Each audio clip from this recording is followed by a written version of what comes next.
actually, I mean, and this is like one of like many cases that have been reported, you know, just like, miracle healing kind of stuff.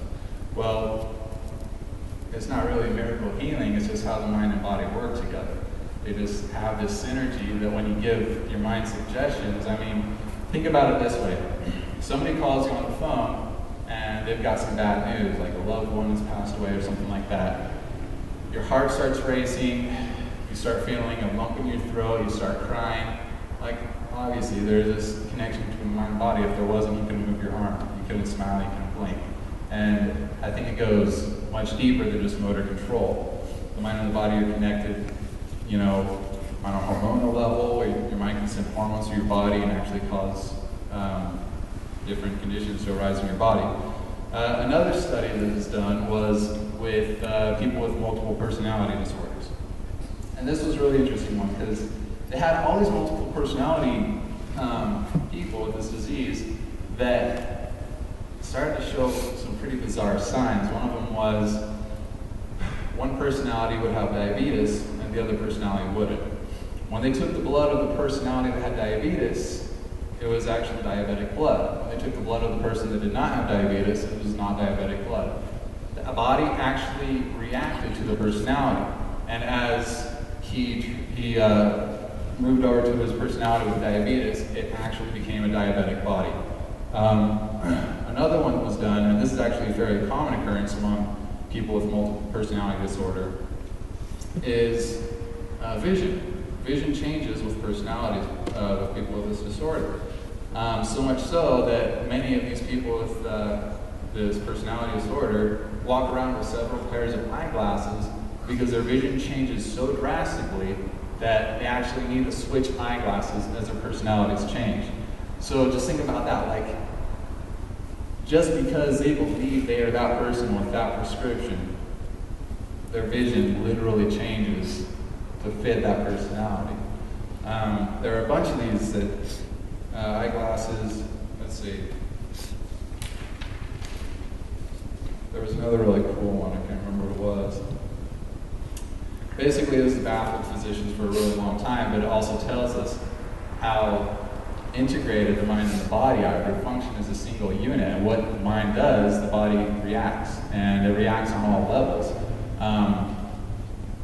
Like faith healers, I'm not huge on faith healers, but often, you know, in little tribes and stuff, they get rid of these little sicknesses that, I'm not saying it happens all the time, but if you believe it enough, your body reacts and it can actually happen to the point where you can change your vision or become diabetic. Okay, so that's mind over body. Basically, I just wanted to present that the mind is so powerful that you can influence almost any aspect of your body if you really, really put your time and effort into that. Now, last but not least, mind over matter. So this is a little bit of a bizarre one, and there's a lot of skeptics that, you know, wrote like kind of circle around mind over matter.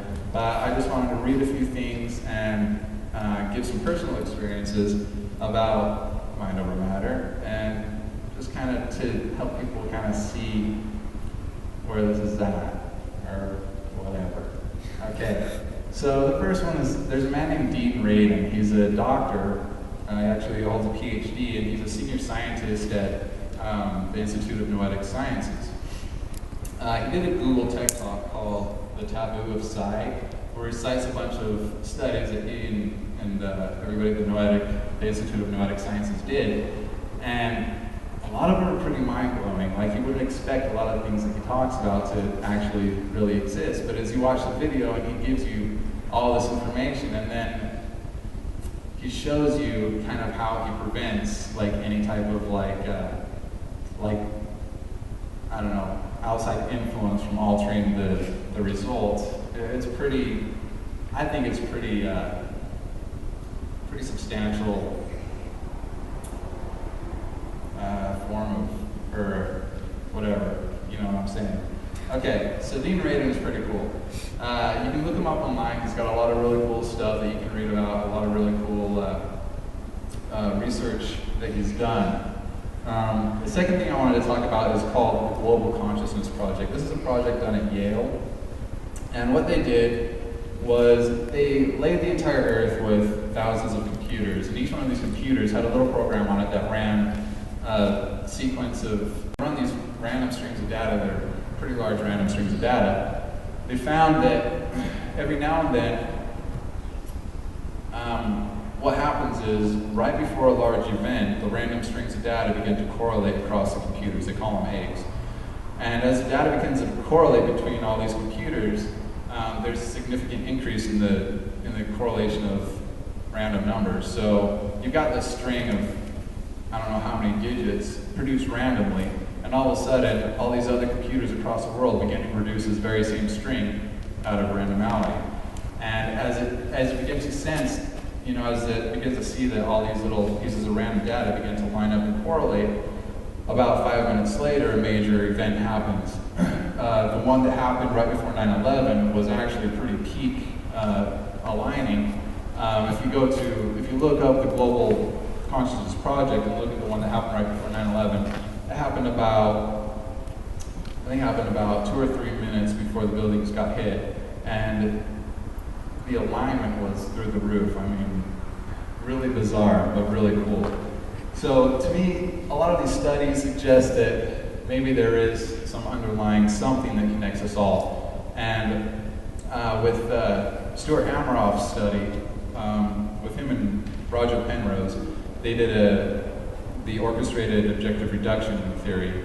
And this basically correlates the concept of consciousness with the quantum world. And they show how the neurons have microtubules that do quantum computation and interact with the quantum world.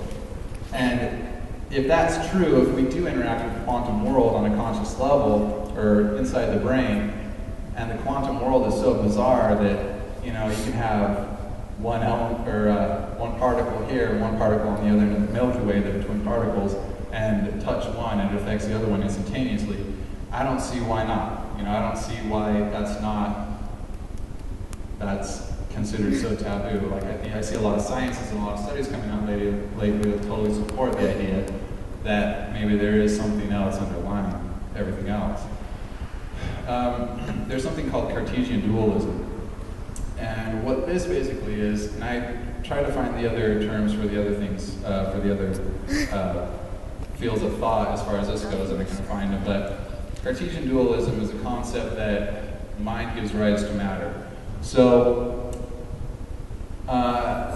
the thought is that there was this, universal consciousness, and through organization, everything it decided to give rise to matter. Another one is that it goes along the same lines of like the singularity, machine singularity, the concept that computational power gives rise to consciousness. So it's just the opposite. So if you have enough computational power, you'll end up with something that's conscious, which I could see too.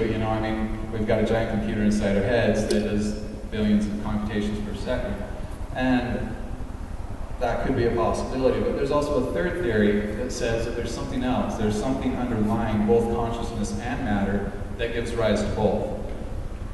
And like Stuart Hameroff, I tend to believe that that's probably what's really going on, especially since the advent of string theory. It seems more likely that there's something underlying that gives rise to both consciousness and gives rise to matter, which would probably be strings, according to string theory. Okay, now the next one is called Maharishi effect. And this is a really cool study. This is one that I've thought has been really awesome. And what they did was they gathered 4,000 yogis from 62 countries around the world, and they gathered them into one little small area, and they had all these people meditate that the crime rate in Washington, D.C. would drop 30% in the next month. So they meditated for a couple weeks, and the next week the crime rate dropped in Washington, D.C. 30% exactly. So if we are totally tied into this quantum world, and you have a large number of people focusing on one thing, then I don't see why that would not have an effect on how people act. So, the crime rate dropped 30%. I don't know, I think that's just a really cool study. There was also a Scientific American article done that I read several years ago, and I tried to look for the reference on this, but I couldn't find it. But this is kind of what happened. I forget what university it was at too. This is what they did. They designed a big board with several pegs, and all the pegs were evenly spaced from each other. And you would have the first line would have 1, 1, 1, and the second line would be alternating. So this was 1, 2, 3, 4, 5, 6. So it would just kind of be this staggering pattern all the way down, but it was all evenly spaced. And they took a steel ball and dropped it from the very top of this board. And as it dropped down, it would kind of like keying along these little pegs all the way to the bottom.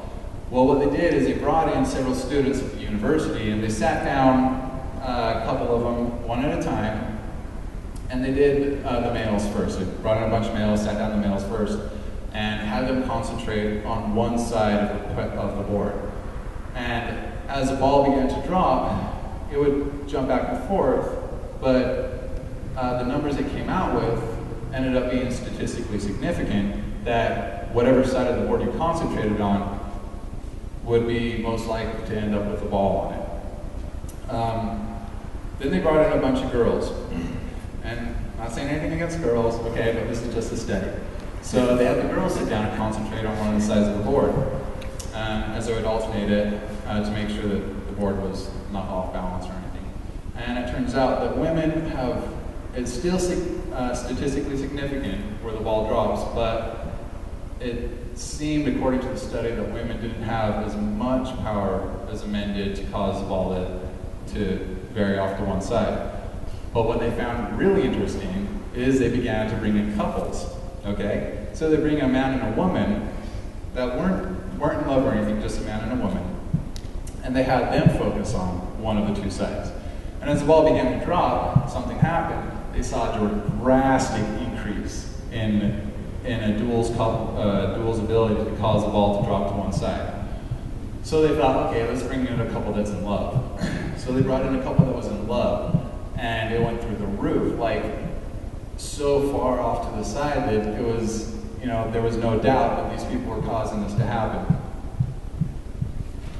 So as far as mind over matter being, causing things to move or levitating or whatever, I'm not sure about that.